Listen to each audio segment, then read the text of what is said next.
இறை தேடலும் இறையுணர்வும் கொண்ட மெய்யன்பர்களே, இறைமை டிவியின் வணக்கங்கள். இன்னைக்கு நம்ம பார்க்க போகிறது ஒரு முக்கியமான காணொளிங்க.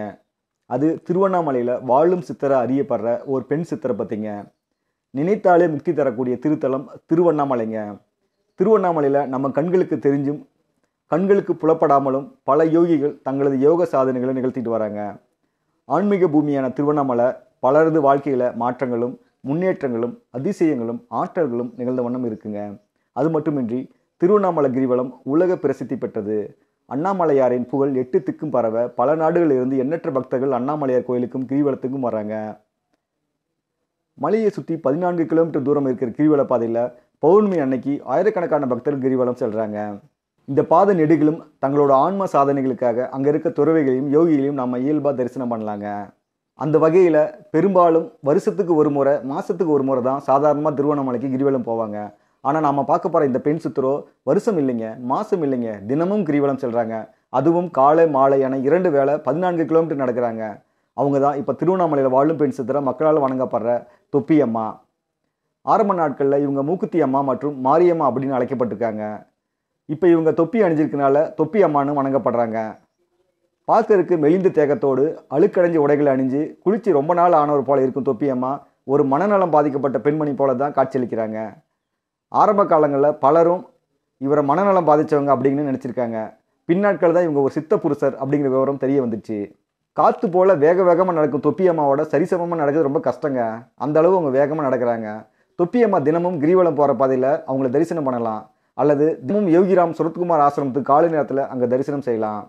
நாம் அவங்கள தூரம் இருந்து தான் வணங்க முடியும். நாம் வணங்குறதை அவங்க பொருட்படுத்தவே மாட்டாங்க. அவங்க மாட்டுக்கு அவங்க வழியில் போயிட்டே இருப்பாங்க. எதை கொடுத்தாலும் வாங்கிக்கவும் மாட்டாங்க. அவங்களே விருப்பப்பட்டால் ஏதோ பக்தர்கள்ட்ட ஏதோ வாங்கி சாப்பிடுவாங்க. தொப்பி அம்மாவோட வாழ்க்கை முறை அஞ்ஞானிகளான சாதாரண மனிதர்களால் புரிஞ்சிக்க முடியாதுங்க. அவங்க முகம் பார்க்குறது தமிழ் முகம் போல் இல்லாமல் இருந்ததுனால, மேலும் அவங்க பேசுகிற ஓரிரு வார்த்தைகளை புரிஞ்சிக்க முடியாதனால அவங்க கர்நாடகா அல்லது ஆந்திராவிலேருந்து வந்திருக்கலாம் அப்படின்னு கருதப்பட்டது. பின்னாட்கள் தான் அவங்க தமிழ்நாட்டை சேர்ந்தவங்க, அதுவும் தருமபுரி மாவட்டம் ஜக்க சமுத்திரம் அப்படிங்கிற ஊரை சேர்ந்தவங்கன்னு கண்டுபிடிக்கப்பட்டது. தொப்பி அம்மாவோட பெயர் பழனி அம்மாள். இவருக்கு திருமணமாகி சில வருஷங்களிலேயே சித்த சுவாதீனம் ஏற்பட்டிருக்கு. வறுமையான குடும்ப சூழ்நிலையில் பிறந்த இவரோட சூழலை யாருமே அங்கே புரிஞ்சிக்கல. தன்னோட குழந்தைக்கு 13 வயசாகும்போது வீட்டை விட்டு வெளியேறினாங்க தொப்பி அம்மா. தொடர்ந்து பல இடங்களுக்கு பயணமானாங்க. சித்தன் போக்கு சிவன் போக்குன்னு சொல்லுவாங்க. அதுபோல் சுற்றி அடைந்து இறுதியில் அவங்க வந்தடைந்த இடம் திருவண்ணாமலைங்க. திருவண்ணாமலையில் பல மகான்கள் சித்தர்கள் வாழ்ந்தும் இன்னும் சூட்சமமாக வாழ்ந்துட்டு வராங்க. இந்த புண்ணிய இடத்துல அவங்க பாதப்பட்டரோன்னு அவங்க மேலே அவங்க உடலில் பல திருவுருவ மாற்றங்கள் நடந்திருக்கு. ஆரம்ப காலங்களில் தொப்பி அம்மா தன்னோட கூந்தலில் துணிகளை முடிஞ்சு தலையை சுற்றிருக்காங்க. மேலும் பெரிய மூக்குத்தி அணிஞ்சிருக்காங்க. மேலும் பின்னாட்களில் அவங்க தலைமுடியை குறைச்சி தொப்பி அணியதை பழக்கத்தை ஏற்படுத்தியிருக்காங்க. சிரசின் உச்சியில் சகசர சக்கரம் திறந்தால் விவரிக்க முடியாத ஆன்மீக ஆற்றல் பொங்கி பிரவகிக்கும்.